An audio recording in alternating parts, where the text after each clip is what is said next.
আজকে নিউ ব্র্যান্ডের জাঙ্গিয়া পরে চলে গিয়েছিলাম আমার স্কুটি বান্ধবীকে মডিফাই করতে। সকাল সকাল গাটা ধুয়ে নিয়েছিলাম কারণ আমি যাবো একটু বাইরে। তো সেটা বড় কথা না, বড় কথা হচ্ছে আজকে আমি নতুন জাঙ্গিয়া পরবো। আই এম অনেক এক্সাইটেড বিকজ আনবক্সিং ফর নতুন জাঙ্গিয়া।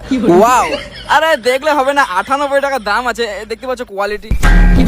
ও মাই গড। আর তারপর পুরোপুরি ভাবে রেডি হয়ে বেরিয়ে যাচ্ছিলাম, আর তখনই মনে পড়লো সেফটির জন্য তো আমার কাছে হেলমেটই নাই। মা, হ্যাঁ ব্যাপারটা মাকে বলতে মা কোথা থেকে একটা হেলমেট এনে দিল, বাট এটা একটু অসুস্থ ছিল, ম্যানেজ করে নেবো হয়তো। তারপর পিছনে একটা ভাঙা বন্ধুকে বসিয়ে আমি চলে গেলাম দুর্গাপুর আমার বান্ধবীকে সার্ভিসিং করাতে। কিন্তু এরা বললো তোমার আজকে হবে না, কালকে আবার আসতে হবে। তাই সেখান থেকে সোজা চলে এলাম একটা শোরুমে যেখান থেকে আমার বান্ধবীকে কিনেছিলাম। আসলে এখানে ম্যাডামরা বলছিল তোমাকে আর আলতু ফালতু হেলমেট পরতে হবে না, এই নাও একটা গুড মর্নিং হেলমেট। ফ্রিতে হেলমেট পাওয়ার খুশিতে আমি চলে এলাম মুসামিল লেবু জুস খেতে। কিন্তু আমি ভাবতেও পারিনি জুসটা এত তাড়াতাড়ি শেষ হয়ে যাবে। কোনো ব্যাপার না, পানি ঢেলে কাকাকে বললাম একটু বিট নুন দিয়ে দাও। আসলে আমি চাইলে জুস বালাকেও কিনে নেবো, বাট এখন পয়সা নাই। তারপর সেখান থেকে